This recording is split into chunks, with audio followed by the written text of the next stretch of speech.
All right, welcome everybody to the Naked Gun review. All right, yeah, What is it? The Naked Gun from the Files of Police Squad? that's right. I think is the That's Files of right. Police Squad.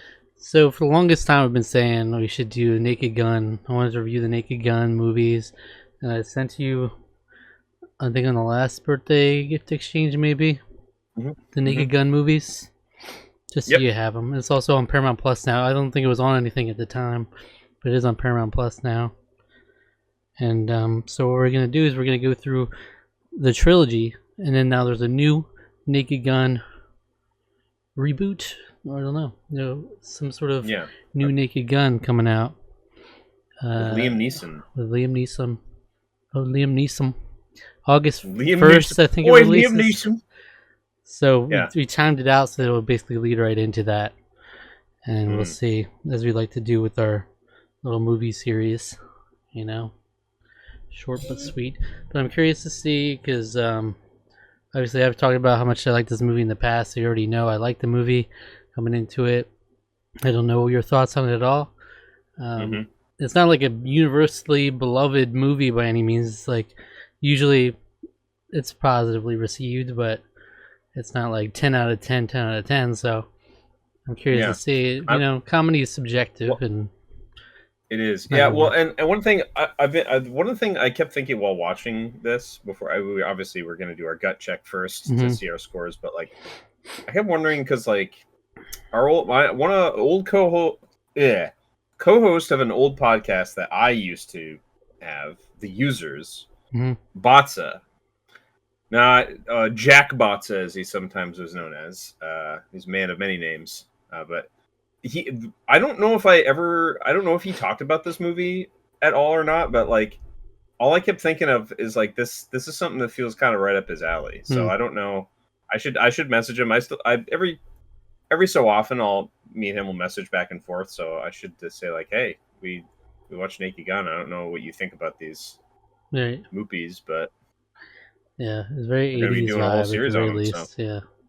Very. Yeah, I mean, comedy's subjective, so even like all-time classics, you have people watch them, and the comedy might not work for them. You know, there's plenty of different comedies or different spectrum of like people love this movie, and it's like, I don't know, it's pretty corny to me, or I really love this movie, and people don't like it as much, especially when it comes to comedies. So anyway, as we start all our reviews, we start with a gut check, which is our score out of 10 coming into the review, and then we'll discuss and we'll lock in the final scores at the end. All right.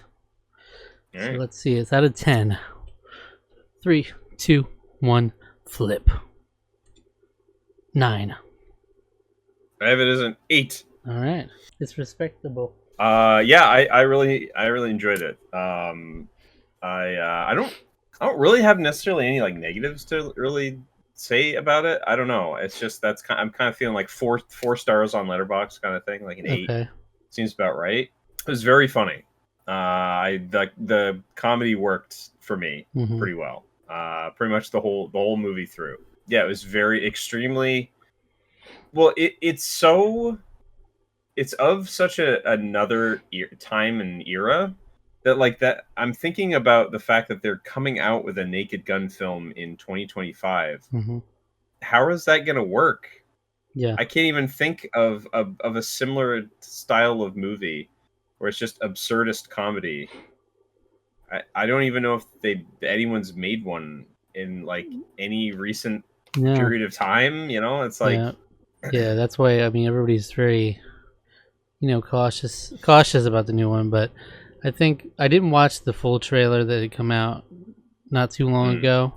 I haven't seen any trailer or anything for it, so really, I mean, I just saw like a movie poster, I think, for it. But I watched the initial teaser, and the teaser, I think I wasn't like blown away by it, but people were optimistic because they had like a little OJ joke in there, so they were like a little nod at the fact that OJ was in it. So.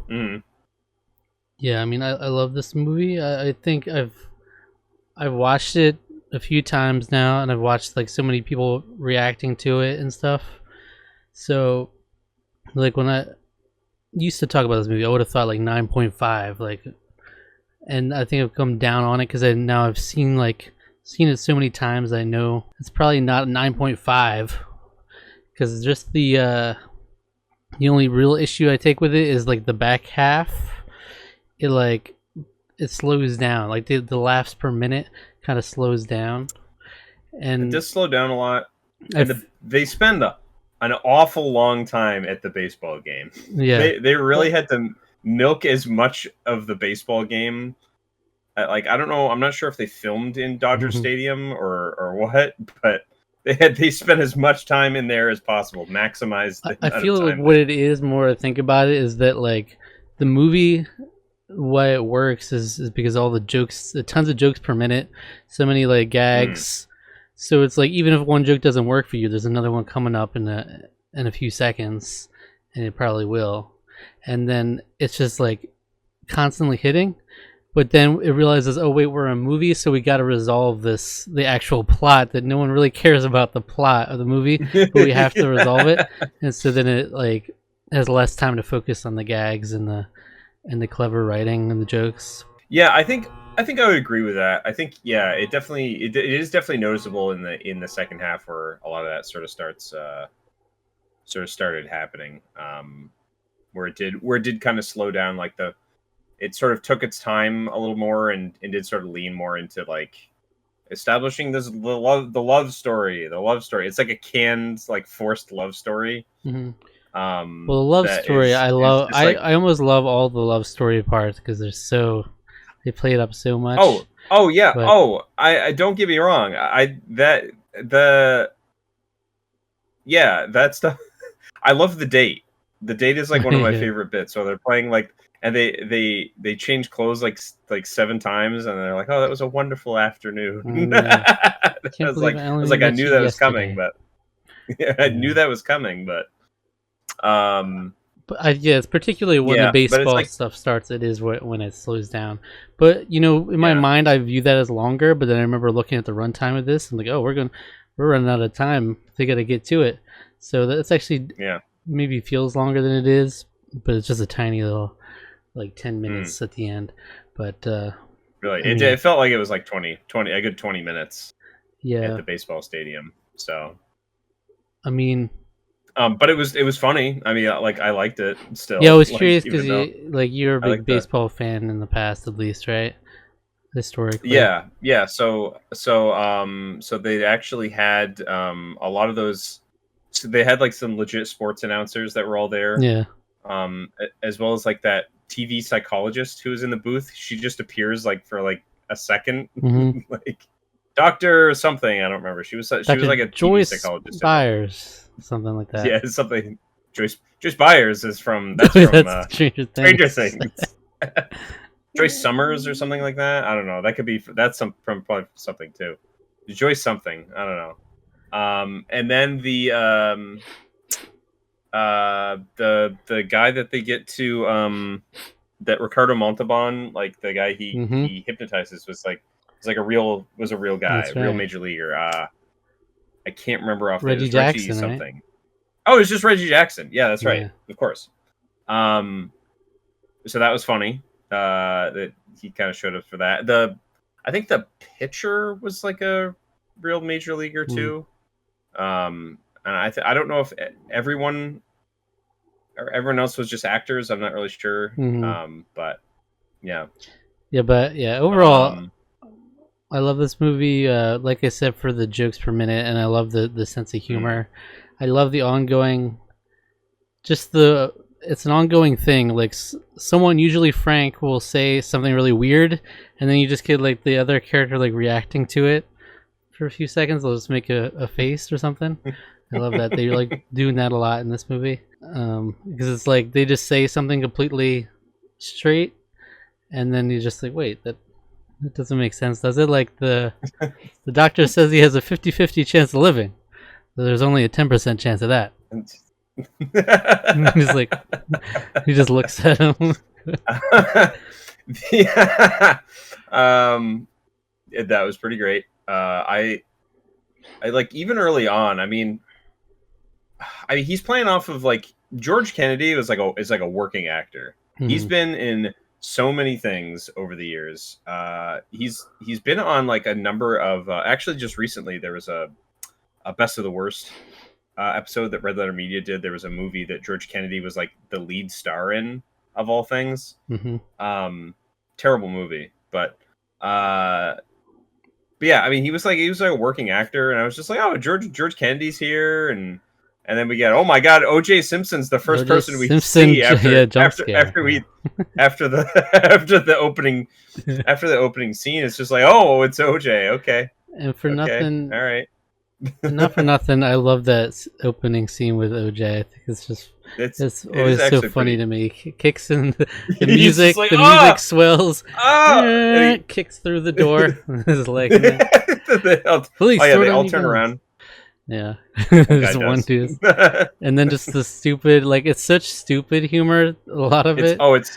It is unbelievably stupid, but I just love when he's like, it's so perfect because a lot of it, like the stuff where it's especially the slapstick lasts for maybe like anywhere between 5 to like 20 seconds too long, and it's one of those things where it like kind of stops being funny and then it just becomes funny again because it just keeps going. He gets shot by like 10 guys, and then he just goes over, burns his hand, and then he gets. I love when he hits the wet paint. He's like, oh no. And oh no. And then it's just like hand gets hit on the windowsill, then there's a wedding cake he runs into, then there's a bear trap. It just keeps growing, and then of course he survives. Luckily the bullets missed all the vital organs. He'll be all right. But I do love the cast for this. Yeah, and also I mean it's worth mentioning that for the longest time, Leslie Nielsen was known as a serious actor too. I mean, he's like between the Airplane and then this. That's when he started being like this. He can do comedy acting really well. Yeah. For the longest time, he'd do like romance movies and serious stuff like that. So I think that's like the beauty of Leslie Nielsen is that he like knows how to play it straight. So he can just like do his regular acting thing, but and it just works. In contrast to what's going on, because like he's so oblivious to everything that's happening, and it's just hardcore absurd. Like it's just patently silly constantly. And we also have Ricardo Montalban show up. He's who's a well-known actor for, I believe, obviously Star Trek, but I think he was Fantasy. I want to say he was Fantasy Island.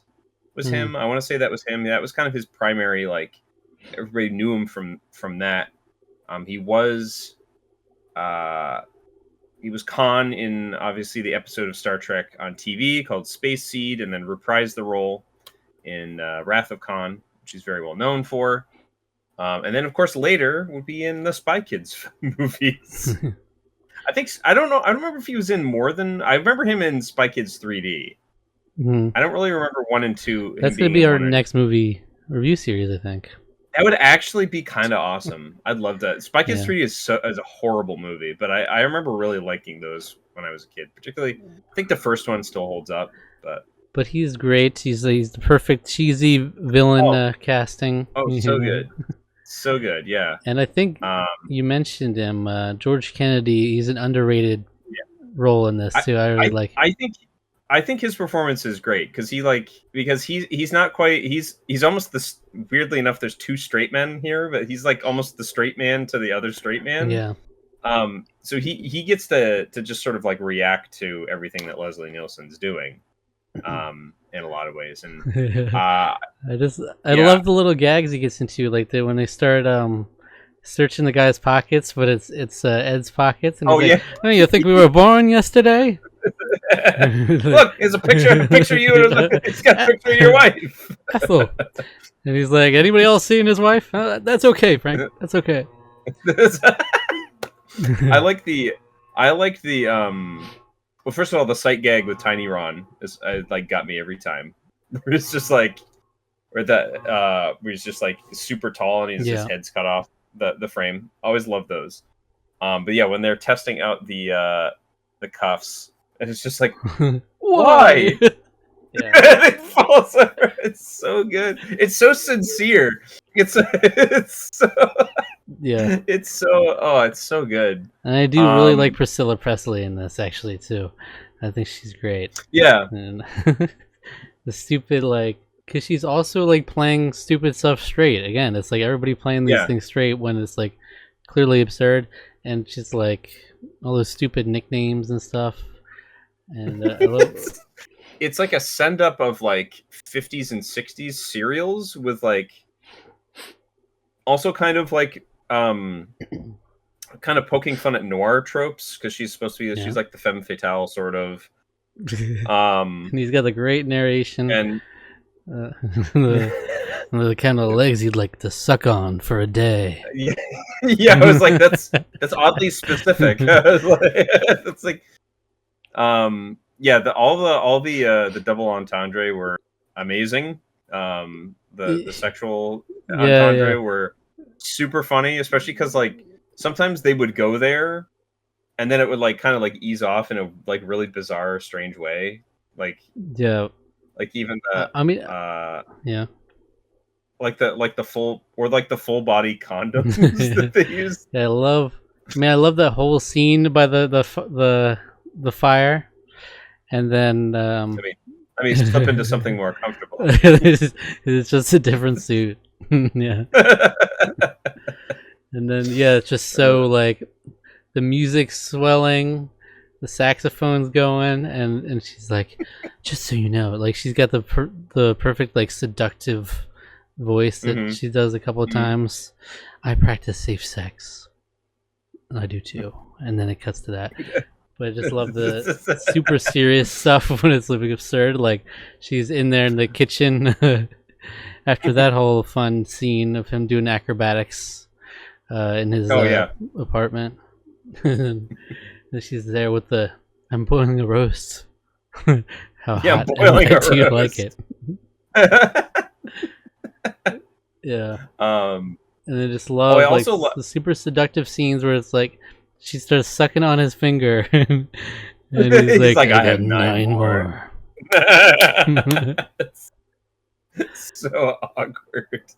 I really like the also when she comes over, it's like, oh, you want a bite to eat? And then she just eventually realizes that, oh, I shouldn't eat anything in this kitchen.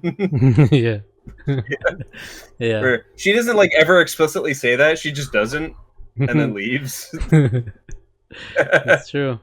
And just her whole introduction is, like, they play up, like, her on the staircase. Like, oh my goodness. Falls down. And then falls down, hits herself on the door frame, you know. Great. I have so many just like standout moments from this that I love. Nice beaver. Yeah. Thank Thanks. you. I just had it stuffed. And okay, so worth noting that this originated from a small TV series, Police Squad. There's got a few episodes. Now, I watched these movies originally, and then I went back and watched that. And I found that I didn't really like that as much. I don't know if that's because some of the gags are recycled in the movies, or if they just refined the craft in the movies, but there's definitely clear gags they took from it. In particular, the one at the dock, the whole bit with the money, giving the money back and forth. Oh yeah, that was which is iconic. But that was when they definitely did in the series, where it was like with a shoe shiner. It was a running bit in that show where you kept doing stuff like that with him. But I like the car the car bit was that was perfect, especially because like they actually, a lot of the practical effects. So like there's, I think, one explosion that's clearly an overlay, but there were some of them that were like, those were real. They really blew up stuff, and like that's fun for a comedy movie to actually be blowing things up and like setting that car on fire as it's careening down a lot. Like, this is just his reaction is like, first of all, he hits trash cans and his fucking airbags start deploying and just get his car moving. And then he's like, oh, police. And then he's like, did anyone catch the license plate? But the fact that he just starts shooting, opening fire, it just explodes. Like, what the hell? And he's like, I gotta get inside. Yeah. And I love the whole. I mean, I love a lot of scenes in this movie, obviously, but I love the scene with Nordberg in the hospital initially. There's a lot of fun gags in there. Just how like insensitive he was being with the wife and just oblivious to it. And yeah, just there's so many. I want to bring up quotes, but I'm like I'll be here all day because I usually like to bring up quotes in these movies, but there's so many different ones. Everything I see, I think of her. Yeah, yeah. Something reminds me of her. Yeah, everything reminds me of great sight gag. There's a lot of fun visual gags that really work. Yeah. And in addition to some clever writing that they just throw in there, there's some jokes that you might not even catch like for a bit, and it's like, oh wait, I didn't even realize what they were saying. And then just like, we had a Mr. Papschmear is here. Yeah, Mr. Papschmear. I mean, a lot of that harkens back to like a really, really old school sensibility in terms of comedy. That even though this is the '80s and this is stuff that like, because I'm a huge fan of like Laurel and Hardy. I like the Marx Brothers and I like the Three Stooges a lot as well. I've always been at heart a very big Laurel and Hardy fan, in particular, and you know, a lot of that. You know, had like there's an element of like old vaudeville where it comes to a lot of the bits and a lot of the gags and stuff. But even early on, they were experimenting with filmed version of sight gags and the different stuff you could do with editing and try to make some of that stuff work. And it's like it's fun because a lot of it harkens back to that, and there's a genuine timeless appeal to a lot of that. So even though it's strange to think that there is a big Hollywood movie that's coming out in 2025 that may incorporate a lot of that, there's a sense of maybe it would be kind of refreshing if there's like kind of an old school feel to it. But I don't know how much that appeals to like the slovenly masses like to characterize them. Like I don't know how like how much all the mass appeal that has anymore. But I think it would be, I still think it can work. I think you just have to really hit that right tone of, you really, if you're going to have a serious plot, like the serious plot in this one, it has to be so stupid that it's taking itself seriously and all the characters are taking themselves seriously, and then just have stupid nonsense happen all around them. Yeah. Like him setting it, I think probably one of my favorite scenes for the practical effects was him lighting that entire lighting the guy's office on fire, complete on fire, like destroying all that stuff, all destroying all the property. Yeah. Just a nonsensical spectacle. Then it's like, oh, he's got to get out, and he has to crawl around, and he's grabs the boobs of the statue, and then he grabs the real woman's boobs, and she freaks out, and then of course we get the sight gag with the cock. You assaulted a lady with a cement dildo. Yeah, sexual assault with a concrete dildo. With a concrete dildo. I love the whole story about how he just killed people doing Shakespeare in the Park. She's like, you killed 5 actors, good ones. Yeah. And the fact that he just does everything with no consequences. He's like, just to think, if I shoot someone tomorrow, I could get arrested for it. Yes, I love that. I love that so much. It was so that might be one of my favorite lines in the whole movie. Actually, that is very funny. Also, I don't know if you've seen it around, but there is a popular GIF from this movie. The one where he's in front of the fireworks, and he's like, "Nothing to see here." I've seen that GIF a good amount. I'm trying to think if I've seen that. Now that you mention it, when I saw that did look kind of familiar. So I've probably seen it. I don't know if I've seen it frequently, but There's just so That's much I great. could bring to. I wrote down so many quotes. I mean, I love that. I have a message for you from Vincent Ludwig. And he shoots. He starts shooting at him. And he's like, oh, "Hold Oh on! yeah. Don't fire the gun while you're talking. I can't hear you." Oh, and that's another great thing is that that's a subtle setup of where he melts the guy Right. at the hot dog factory. Mm-hmm. And they don't like call super close attention to it until Ricardo Montalban's I think it's him that's eating the hot dog and it's got a finger in it. Also, all the stupid stuff with the queen and like when they bring her. I mean, you have the whole gag of them introducing Frank, and he goes to the bathroom and all that. Like matter. By the way, yeah, that exact thing happened to somebody during. When on my senior year of college, I did we did a production of The Mikado, Gilbert and Sullivan's The Mikado, and during one of the rehearsals, one of the leads had his he had his mic on still, and he went to the bathroom. But the fun part about this was that all of a sudden it was just kind of like everyone heard that there's like water. Is there water over the speakers? Did somebody like turn? Because it sounded like running water, and we were like, "What the heck is that?" Yeah, like over the speakers, and then all of a sudden we heard a whoosh, then we realized what was happening. Yeah, and we all applauded when he came out. The whole the whole ensemble, we all just clapped when he came out. This is a great performance. Yeah. He had good flow. But at least he didn't. I'm guessing he didn't do all the extra stuff that Frank did. He didn't do all the extra. He didn't do all the extra stuff. Yeah. Whoops. Whoops. That was my favorite. The fact that how loud that zipper is when he first says it, like clear as day, like the mic is on his crotch. I like even the subtle things like when he's first putting the mic on, how he's like, he's like.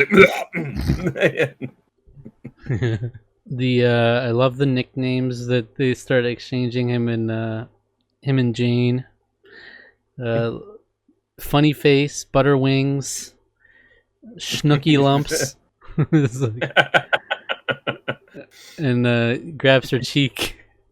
I like that. Yeah. By the way, I faked every orgasm. Yeah. It's impressive. It's impressive. Yeah, that's she's like, good. Funny face. That's amazing. I don't know. That's some skill right there, I guess. Yep. I just love the dynamic they have, and in particular the whole conversation about the tragic blimp accident and how she's like, I think she had her music. She hung with the Chicago Symphony. Though, like one year I got her a harp as a present. She asked me what it was. She asked me what it was. And she's like, there's some stuff that's so 80s in here, I mean, yet it is still timeless, but it's a distinctly 80s feel to it. And well, the soundtrack. I mean, I think the cut-in songs for sure are very very 80s. Something tells me I'm into something good. Yeah, and then they have the whole ragdoll shenanigans too, where Ludwig's carrying Jane up there, and then he cut away, and then flailing her. It's a clear dummy. That's the dummy stuff like that. That always kills me because it's so good. Well, that's I don't know if Ninja Sex Party got that from this. They would, especially in their earlier videos, wherever something was going on.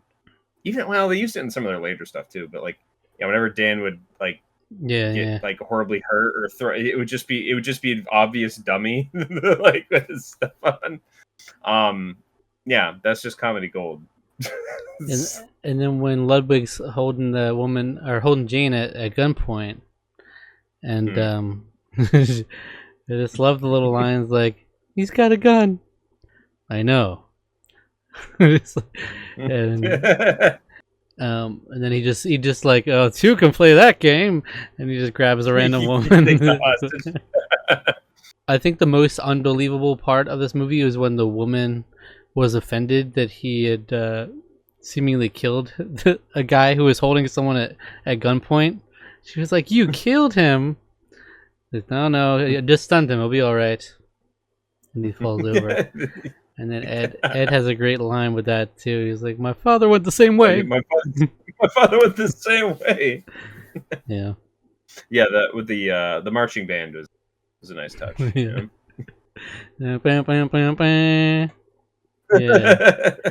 OJ is ironically a running gag, as he's like the punching bag of this movie, just constantly shit getting thrown at him. He's getting crotch in his face. He's getting face in his crotch. He's getting stuff thrown at his head. He's getting thrown around the hospital room. He gets thrown off the. He gets at the very end. He gets thrown off the balcony at the stadium. Yeah, and he turns into a rag doll himself. Turns into a dummy. Yeah, so it's like retroactively, it's nice that at least he's not the hero role here. You know, he's the punching bag. When me and my housemate were watching it, when he first shows up, it's like, oh no, he's putting on a glove. Oh no, okay, it's just a gun. How do you feel about OJ's performance in this movie? It's not bad. I mean, it's very simple. I mean, the faces he makes are pretty great. I will say, and I like. He doesn't have to do much, but what he has there is pretty good. I think we need to start giving OJ more credit. Yeah, let's give OJ all the credit in the world. That. You know? But I like. Hey, get your hands off that! Those are my lucky stabbing gloves. Yeah, I like that at least he's probably the most replaceable of the main cast. You know, he's like a supporting role. You know, it's not that our lead is O.J. Simpson or anything, but it is such a funny. It's like you can't ignore it. It's like every person I watching this movie, they see the credits for the first time. I was like, O.J. Simpson. What? I also like the. Well, they're not here for you. Weird Al Yankovic's here. it's Weird Al. There he is on the play. Yeah. Classic '80s Al too, with the perm and the glasses. Yeah, look great. Love the pillow on the face. That is a funny gag. And yeah, it's a solid film. I mean, I think it really does hold up.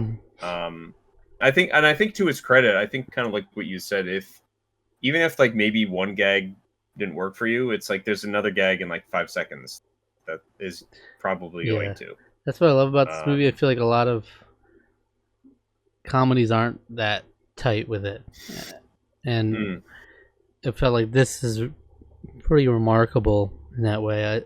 It's one of my favorite comedies ever, if not my favorite. And for the longest time, I would say this is my favorite movie ever. And I don't know if I would say that now, but I don't know what I would say. But it's one of my favorites. I do love it. It's just in terms of a movie itself, that it knocks a little bit the ending portion. Because there is some funny stuff with the baseball stuff, but it's not as strong to me, you know. And well, I like him patting down all the guys as they're like doing different things. That works pretty well. Yeah. Did you like the little highlight reel that they had for the past baseball plays? Oh yeah.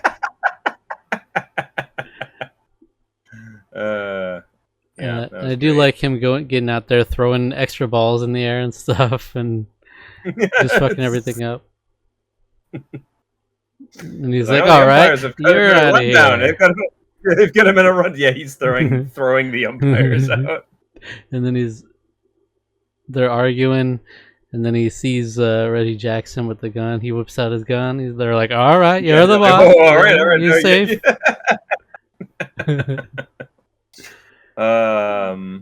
You had fun. They definitely played up these baseball like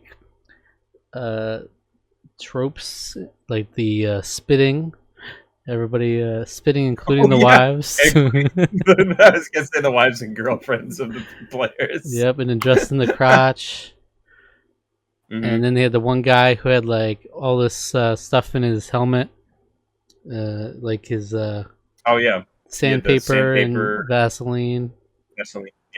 Yep. Is this like? I know those are the things that are like it's part of cheating somehow, you know. But have they actually ever? They've been used like successfully to cheat? Oh yeah, for sure, definitely. Like what do they? What do you do with sandpaper? It's like sandpaper would be something that you'd maybe like hide in your pocket, and maybe when you're like adjusting the grip of the ball, you kind of sand it down. So essentially, it's a way to cut and like do. So when you throw the ball, it's going to do weird things because the ball's not perfectly the shape that it's supposed to be. Some guys would use like razor blades to do the same thing, like razor blades. Greasing the ball, it'll do some weird things. Putting spit on the ball. Another one that became kind of common for a while would be put like a little pitch up on the hat. So you put a little pitch that grip for the bat that you tend to do. Doing stuff like that would foreign material on the ball, because it's the same thing too with the bat. Like you core the bat. If there's I think there's a joke there too where he like the bat is corked. So like a corked bat means that they've hollowed out parts of the interior, which means your velocity for the bat is going to be much higher. It means also that when it connects with the ball, it's going to be a lot more likely to get out of there. Cork bats did also have a more larger. The risk of it is that they have a greater tendency to break, which is why there's some famous clips of when that was caught happening, and then like the players would like check that and they're like, "Hey, this bat's like screwed up." There's some famous like baseball clips with stuff like that happening. Any foreign substances on the ball can cause it to do weird things, and everyone's always looking for an edge or an advantage. Baseball's kind of one of those really like scrappy American games where it's like its roots are back to the Civil War, and then sort of evolved into a professional scene in the early 20th century. I mean, before there was established stuff, people would do stuff like that all the time to try to gain an edge. So. Yeah, so it's a good joke when he's emptying all the stuff and he's got all that like. Yeah, and it is a fun little musical montage. It's a good song. It is a good song. Good stuff. Yeah. I mean, I'd easily watch it again. I was laughing pretty consistently throughout the whole thing, and it's funny. I'm glad I have them on DVD. I know it's streaming or whatever.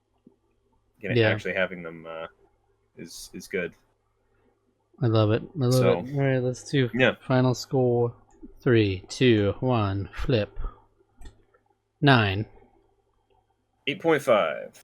All right, that's the Tarqaron score. 8.75. It's like borderline 4. It is like borderline like 4.5 stars. I think the more I'm thinking about it, the more I'm like, I laughed pretty much the whole time. I mean, what else could you want from a comedy? No, it's fun. It's a good time. I mean, big recommendation for sure. Yeah. So we still got 2 more in the trilogy: Naked Gun 2.5 and Naked Gun 33 1/3. These are the next two, and I think generally they're not received as well.